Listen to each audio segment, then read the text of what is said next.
Et en même temps, vous avez des craintes. Parce que vous me chuchotez aux oreilles, qui va te remplacer? Nous sommes devenus orphelins. Je suis aujourd'hui directeur général des travaux publics. Certes, je change de statut.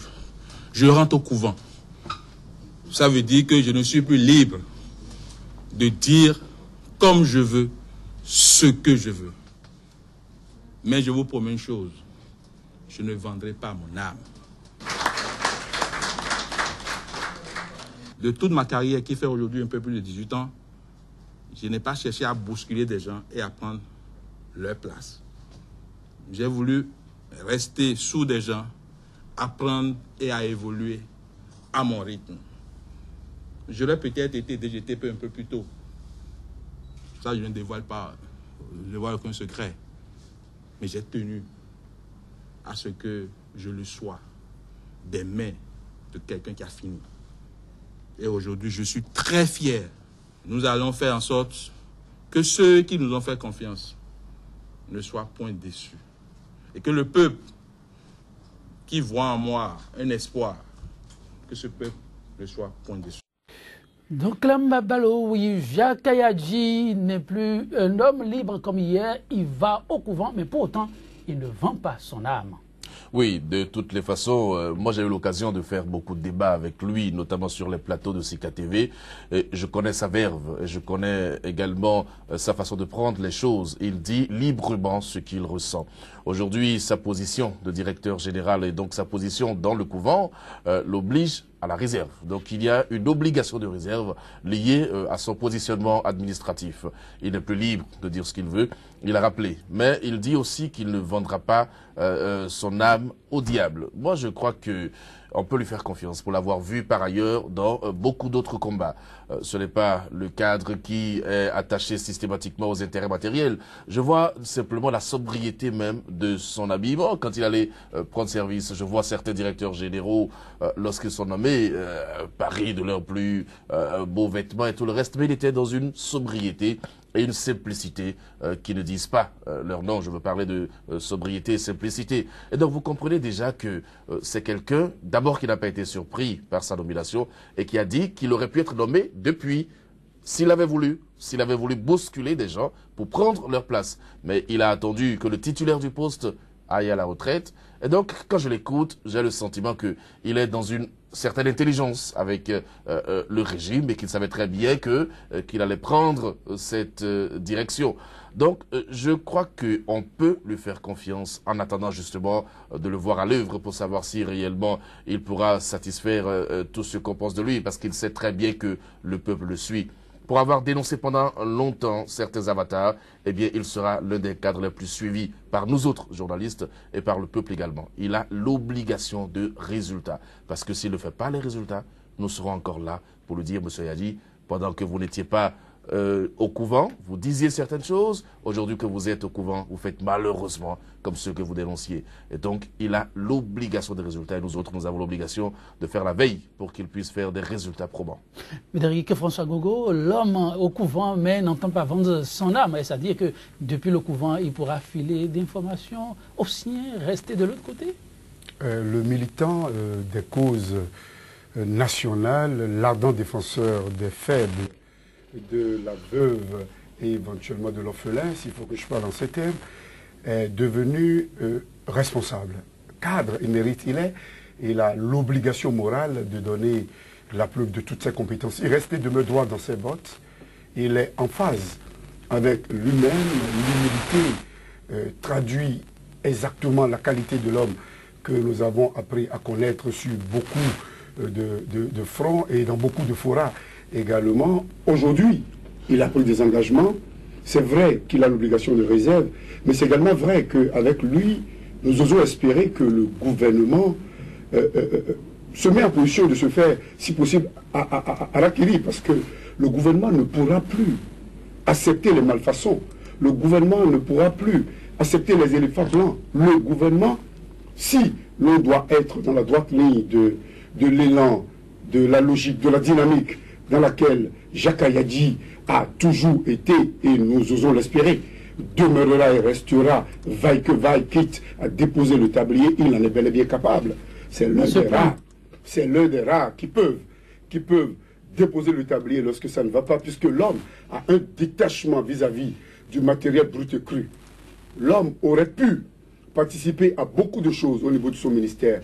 Nous l'avons vu tenir dur devant beaucoup d'intérêts. Nous l'avons vu affronter certains de ses ministres.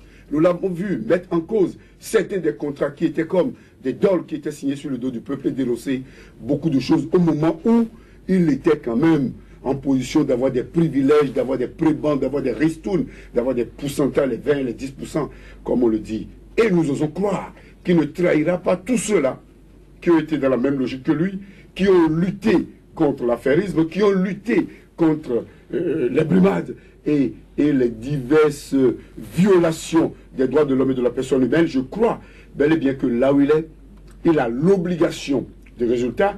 Et donc, comme l'a bel et bien dit, c'est pas parce qu'il est là que nous allons le laisser, puisque lorsque l'on est dans la tour, on ne voit pas exactement ce qui se passe au niveau de la base. Il va falloir que de temps à autre, à défaut qu'il établisse un cadre de concertation, que nous sommes là pour veiller, nous sommes là pour jouer le rôle, comme on le dit chez nous, de zambéton, pour l'obliger à performer, pour l'obliger à mener le système à performer.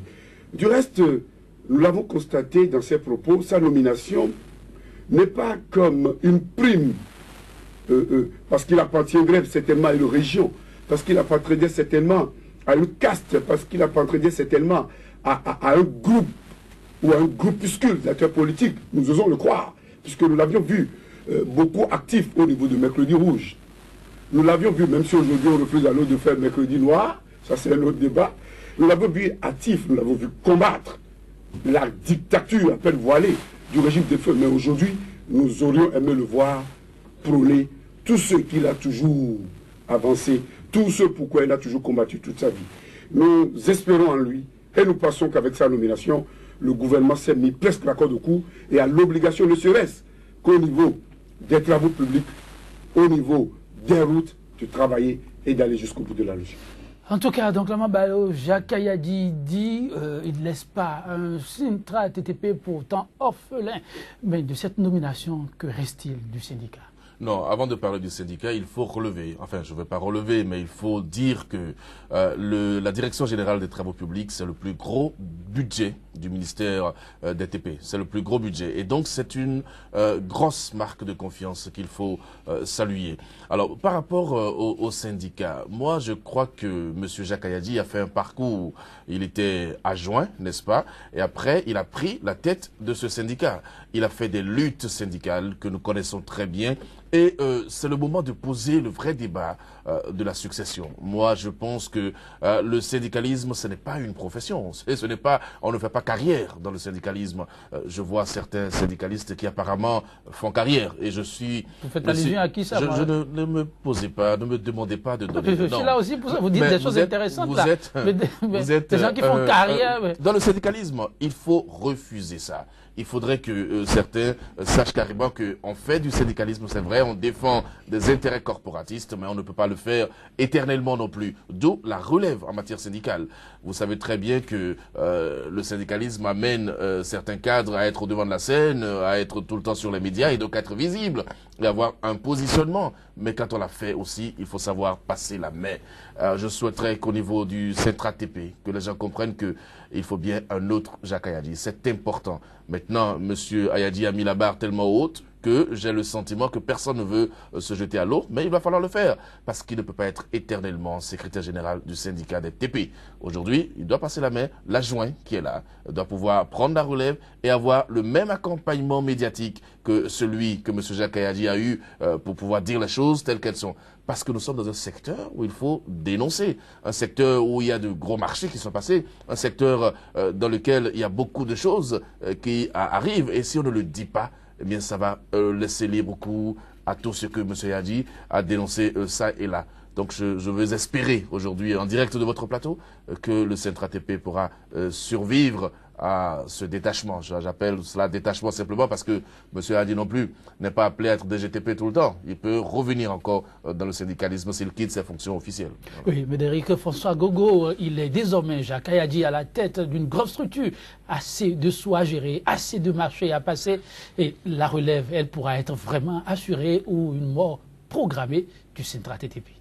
Ben, ce n'est pas évident parce qu'il travaillait avec une équipe de dynamique, une équipe de personnes qu'on connaît, notamment le secrétaire général adjoint, qui valablement peut reprendre le flambeau. Seulement que nous osons espérer que le cadre émérite l'emportera aujourd'hui sur le fougueux et à juste titre, un syndicat pour nous amener à faire un état des lieux exhaustif, parce que nous devons comprendre les malfaçons, par exemple, que nous avons au niveau de la route Godomé, pas ou bien avant la réception. Nous devons comprendre les difficultés que nous avons au niveau des travaux de Madjekali, Bodjekali, où bien avant même que les populations ne soient autorisées pleinement à circuler, nous avons des problèmes de route qui sont bombés à gauche, à droite.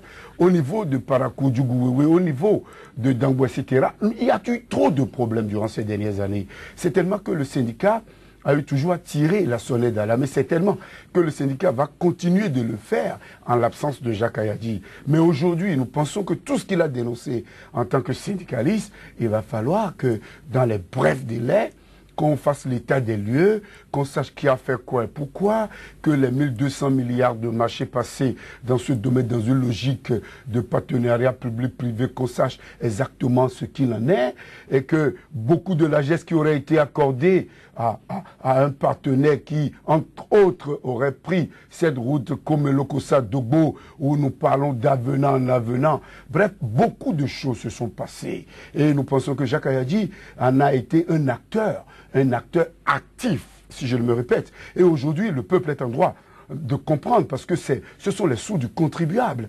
Et même si ceux qui sont partis auront mille et une raisons de se justifier, lui, il a l'obligation morale, l'obligation physique de nous montrer aujourd'hui qu'en tant que directeur, il doit faire la lumière sur tout ça, mettre tout à plat et maintenant prendre la pente ascendante pour nous permettre de jouir de toutes ses compétences et de tout son engagement pour que, à jamais et à grand jamais, nous n'assistions à tout ce à quoi nous avons assisté dans un passé récent. Alors, je ne suis pas certain qu'il ait la latitude de venir exposer sur la place publique tout ce que Médéric demande. Nous devons l'obliger à le faire. Oui, parce que lui, il va peut-être rendre compte à son autorité hiérarchique qui avisera. Il ne peut pas en tant que... Enfin, c'est ma lecture des choses. Il fera forcément des fiches à ses supérieurs hiérarchiques pour leur dire voilà la situation. Et je crois que c'est soit au ministre de tutelle ou au chef de l'État ou à la communication gouvernementale de décider si oui ou non il faut mettre sur la place publique ce genre de choses. C'est aussi un aspect de l'obligation de réserve. Donc aujourd'hui, M. Jacques Kayadji est en position de... Enfin, il a été quand même au niveau de la Direction Générale des Travaux Publics. Il savait tout ce qui se passait là. Il sait très bien tout ce qu'il y a comme contour dans les marchés publics. Donc ce ne sont pas des informations nouvelles pour lui. Il pouvait le dire tant qu'il était syndicaliste. Aujourd'hui, il n'a plus cette latitude-là. C'est une réalité. Et c'est ça qui est peut-être dommage. Moi, je ne doute pas du tout de la fougue de son représentant ou de celui qui désormais prendra les rênes du syndicat. Mais comme je dis, il a mis la barre à un certain niveau. Et celui-là est obligé de faire mieux. C'est-à-dire que celui qui va le remplacer n'a pas le droit à l'erreur. Il n'a pas le droit à une verve moindre que celle de M. Jacques Kayadji. C'est vrai que tous les cadres ne se ressemblent pas, mais M. Kayadji non plus n'a pas commencé à le faire du jour au lendemain. Je l'ai suivi, j'ai suivi un peu son parcours, j'ai suivi un peu sa disponibilité pour dire certaines choses, et j'ai suivi un peu son courage. Tout le monde n'a pas ce courage-là. D'où l'importance pour celui qui prend la relève d'être à la hauteur de la tâche accomplie jusque-là et de faire mieux. Moi, je lui fais l'obligation de faire mieux. Et puis voilà, il n'aura pas de difficulté à avoir les informations. Parce que les informations sont là. M. Hadi peut peut-être ne pas venir au devant des médias dire certaines choses, mais vous savez très bien comment ça se passe dans ce pays. Il y a des informations de couloir qu'on peut toujours glisser pour permettre au syndicat, n'est-ce pas, de pouvoir faire son travail. Moi, j'ai beaucoup d'espoir par rapport à ce positionnement-là et j'espère que ça va très bien se passer. Par contre, il y a des positionnements pour lesquels je n'ai aucun espoir. Oui, outre Jacques Kayadji, il y a eu d'autres appelés, donc la Babalo, je le disais en introduction, au Mealoukonou, Modeste Tobola, pour ne pas les nommer, et bientôt, bien d'autres qui seront aussi nommés, dit-on. Donc la Babalo, le régime de la rupture va très vite, ne perd pas de temps. Non, nous étions les mêmes sur ce plateau ou sur d'autres plateaux à demander au régime du changement, de la rupture, j'y arrive, de très vite faire les nominations pour pouvoir permettre de relancer l'administration. Et donc je n'ai aucun problème aujourd'hui à remarquer que les nominations sont en train d'être faites. Et pour le moment, comme je l'ai dit il y a quelques minutes, il y a des nominations qui peuvent réjouir, par contre il y en a qui posent problème. Et ça c'est de notoriété publique. Alors vous avez cité des noms de syndicalistes positionnés, notamment le nouveau préfet de l'Atlantique, enfin du littoral, M. Modeste Tobola. C'est une fierté pour nous jeunes de savoir que le gouvernement actuel arrive à faire confiance à la jeunesse. Mais je vais demander au préfet ici de faire très attention parce que il y a des décisions qui sont prises, il y a des positions qu'il prend officiellement que je ne comprends pas personnellement et que je combattrai, enfin dans la mesure de mes possibilités, parce que je suis contre l'injustice et contre l'abus de pouvoir. Et ça là, il faut le dire. Non, il y a la décision phare, c'est qu'il veut nettoyer Cotonou à la lumière de Paris, à ce qu'il paraît. Là, oui, moi je n'ai rien contre la volonté de nettoyer Cotonou, mais il faut y aller de façon méthodique. Rien ne presse. Vous savez, il y a des autorités qui existent dans la ville de Cotonou, qui sont des autorités municipales, on le sait très bien. Alors le préfet est obligé de collaborer avec les autorités municipales. On ne peut pas, parce qu'on a la puissance publique, on ne peut pas, parce qu'on est préfet d'un département, outrepasser certains droits. Il ne faut pas faire un abus de pouvoir. Vous savez très bien qu'il y a un débat qui a lieu actuellement dans le pays, et M. Tobola, pour avoir fait l'école nationale d'administration et de magistrature, connaît très bien les attributions d'un préfet. Donc il ne faut pas aller au-delà des attributions d'un préfet. Et ça, pour ça, je dis, nous allons être regardants par rapport à ça. Nous ferons la veille également pour que les jeunes à qui on a confié des responsabilités ne trahissent pas la jeunesse. Pour moi, c'est important.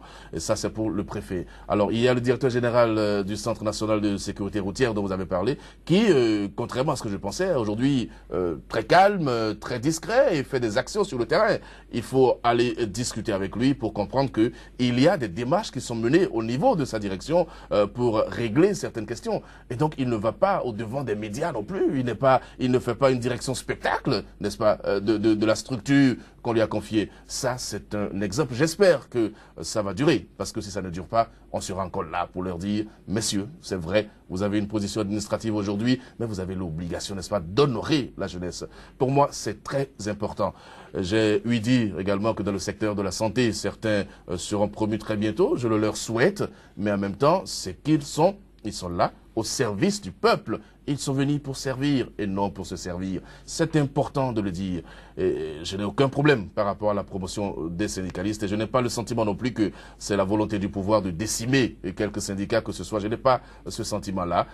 Il faut, comme je le dis souvent, même quand on soutient le régime, il faut faire la veille pour qu'on n'aille pas dans des dérives. Et quelques dérives arrivent à subsister ça et là, il faut les dénoncer. Médéric François Gongou, des syndicalistes, pas des moindres, jeunes certes, mais la Fougrière, un parcours exceptionnel qui fait l'admiration de toute une jeunesse. Donc la Mabalo l'a souligné, mais le régime de la rupture ne paie pas son temps. C'est la crème des crèmes. Je crois bel et bien que ce sont des compétences qui sont promues, ce sont des jeunes qui se sont engagés très tôt pour la rupture, ont pris des risques, ils ont essuyé des coups et non des moindres. Certains ont failli même perdre leur liberté dans ce combat. Et ce n'est qu'au bout de la lutte qu'il y a la satisfaction. Dans le cas de figure, par rapport au préfet, je pense qu'il y a plus de peur que de mal si je m'en tiens à la presse aujourd'hui.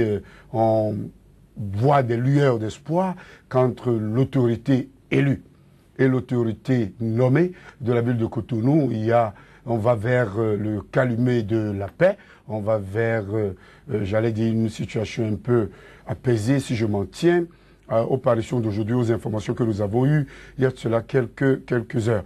Mais dans le cas de figure, je pense que Cotonou a été trop laissé dans la facilité. Les enjeux électoraux ont amené et les autorités centrales et les autorités municipales à vouloir trop contenter les populations. Les terre-pleins sont occupés, les populations ne donnent pas le coup au civisme, les rues sont occupée, la propriété n'est pas de mise, les circulations ne sont pas ordonnées. Il y a un véritable problème dans la capitale cosmopolite, économique du Bénin. Et je pense que le préfet, dans sa volonté de bousculer les choses, pouvait heurter des susceptibilités. On a vu, il y a cela quelques semaines, on a essayé, par presse interposée, de nous démontrer qu'il n'était pas l'homme qu'il faut à la place qu'il faut, alors que fondamentalement, quand il militait, quand il luttait, on ne lui demandait pas de donner la preuve de sa totale liberté, mais il a fallu qu'il soit nommé pour qu'on nous démontre aujourd'hui qu'il n'était pas en bonne place. Je pense bel et bien qu'il a les diplômes, qu'il a les compétences, qu'il a un parcours qui lui permette tout ça, tous ces facteurs, d'être dans sa position. Et heureusement pour nous, qu'ensemble avec le maire, puisqu'ils appartiennent tous à une même génération, un maire qui est dévoué, un maire qui aujourd'hui a envie de faire bouger les choses beaucoup plus qu'auparavant, ils vont créer cette synergie, cette symbiose pour que définitivement Cotonou sorte de sa situation, non seulement de malpropreté notoire, mais ensuite d'insécurité, parce que il nous l'a dit lors d'une rencontre, le préfet, qu'il veut œuvrer pour qu'on ait un plan de sécurité pour Cotonou.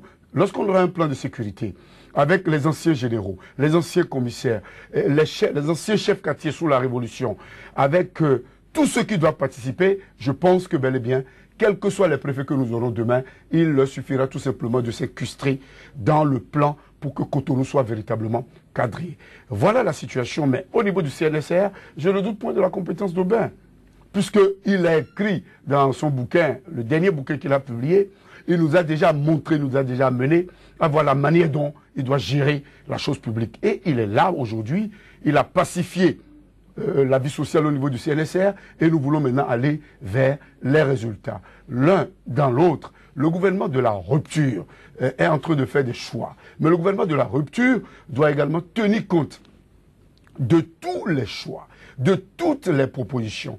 Et dans ce cas de figure, on a comme l'impression qu'on ne table que sur les premiers qui se sont engagés. Il est très important de tenir compte de tout cela. Et là, je me tue, je me vêtue, j'essayerai de me forcer à le rappeler.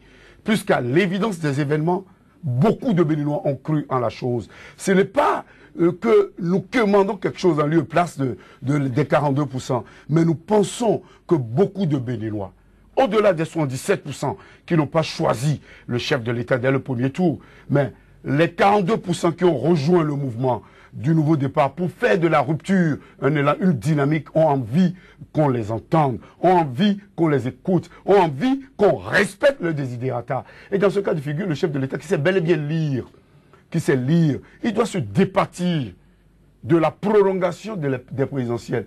On a fini les présidentielles, même s'il y a des médias, j'en viens, qui l'ont combattu, les médias l'ont combattu, mais les médias l'ont combattu et ont fait le jeu de ceux qui l'ont soutenu. Il doit se départir de tout cela, ouvrir le jeu, permettre aux compétences de s'éclore, puisqu'il a dit, nous ne sommes plus un désert de compétences, mais nous sommes un océan de compétences. Il va falloir qu'il utilise cet océan de compétences. Et si je me réfère à l'écrit, j'allais dire, je ne dirais pas énigmatique, du professeur Gbeyovi, que nous avons eu le droit de décrypter, de lire il y a cela quelques jours sur les forats et les réseaux sociaux, il doit tenir compte de toutes les compétences pour rentrer définitivement dans l'histoire par la grande porte. Parce qu'à la lieu où vont les choses, beaucoup des 42% ne sont pas encore associés. Les idées, les propositions, je veux nommer par exemple le président Sébastien Jamia Diavo, il a fait des propositions par rapport à l'énergie qui datent depuis 2007. Mais d'ailleurs, c'est pour décembre. Non, c'est pas évident. C'est pas une baguette. Non, c'est pas une baguette magique. Même si on peut aller vers une relative autonomie énergétique, parce que l'indépendance énergétique n'existe nulle part au monde. Même si on peut aller vers une relative autonomie énergétique, ça va se faire sentir au niveau des factures. Mais lorsque l'on a un plan, comme les deux ancien DG de la SBE, je veux parler de Marius Nkwati et de l'autre Nkwati, comme l'ancien DG Tchekete, comme le président Sébastien Adjavon, ont eu les idées novatrices, les idées porteuses de développement et d'autonomisation en matière énergétique. Il est très important de tenir compte de cela. Lorsque nous savons que le président Sébastien Adjavon, excusez, j'en reviens toujours, parce que c'est le seul projet de société que j'ai eu la chance de pénétrer, d'accepter, d'intérioriser et de m'approprier.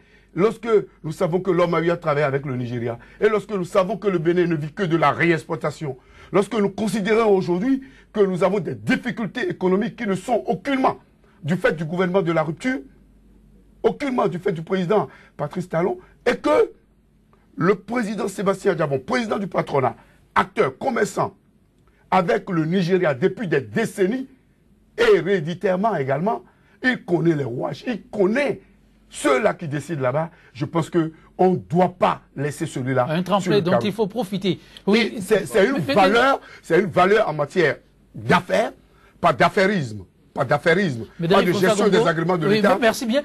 Avec ta permission, très rapidement. Je crois, pour finir par rapport au débat que nous menons aujourd'hui, l'un n'ira pas sans l'autre. Il va falloir que nous n'occultons pas l'essentiel pour nous attarder sur le superficiel et le subsidiaire. Parce qu'en l'État, le Béninois adore tirer les ficelles jusqu'à ce que la corde ne se casse et qu'il ne tombe dans le cas de figure. Les problèmes que nous avons aujourd'hui, ce n'est pas la nomination des syndicats. Les problèmes que les Béninois ont aujourd'hui, les 56% d'insatisfaction par l'Institut de sondage de Djibénou, avec qui nous avions travaillé il y a 15 ans ou 20 ans, les 56% des insatisfactions sont là. L'insécurité est grandissante. Donc là, Mabalo, oui. Médéric est allé sur un terrain plutôt très glissant là. Non, pourquoi? Il est libre de dire ce qu'il pense et je crois que nous avons été des acteurs de premier plan par rapport aux élections présidentielles. Vous avez suivi les combats qui ont été les nôtres. Moi, je ne revendique rien du tout. Je ne revendique rien parce que le candidat que j'ai soutenu a perdu les élections. Pour moi, il n'a pas été élu président de la République. Le président, c'est M. Patrice Talon. C'est lui qui fait ses choix. Il est responsable de ses choix. C'est lui qui a un mandat. Il répondra le moment venu du mandat qui est le sien. Pour moi, c'est suffisamment clair. Alors, pour le débat sur le préfet de l'Atlantique, je ne veux pas douter de la compétence du préfet, mais je crois qu'il faut éviter à Cotonou un conflit d'attribution. Pour moi, c'est l'essentiel. Et j'ai le sentiment... Vous les voyez déjà nez à nez ? J'ai le sentiment qu'il y aura des conflits d'attribution. Il faut être clair par rapport à ça. Le préfet n'a pas vocation à remplacer le maire dans ses attributions. La loi a clairement défini quelles sont les conditions de la tutelle. Il ne faudrait pas faire des mélanges. Moi, c'est suffisamment mon combat par rapport à ça.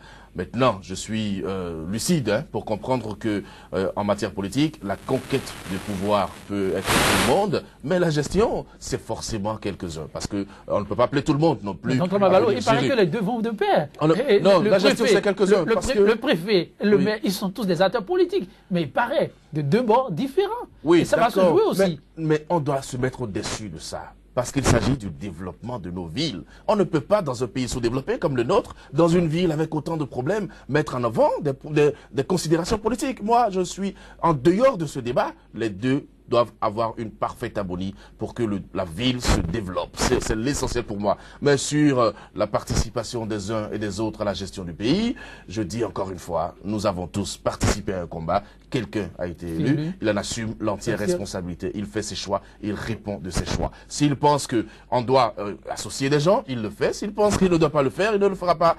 Pour le président Sébastien Adjabon, que je connais très bien, ce n'est pas quelqu'un qui quémande, qui demande quoi que ce soit. Il observe et il observera jusqu'au jour où il ne pourra pas. Et tel que vous le connaissez, s'il ne peut pas, il réagira. Donc c'est quelqu'un comme ça. Si le président de la République pense qu'il peut l'associer à la gestion du pays, tant mieux. Mais on nous a quand même promis une cogestion.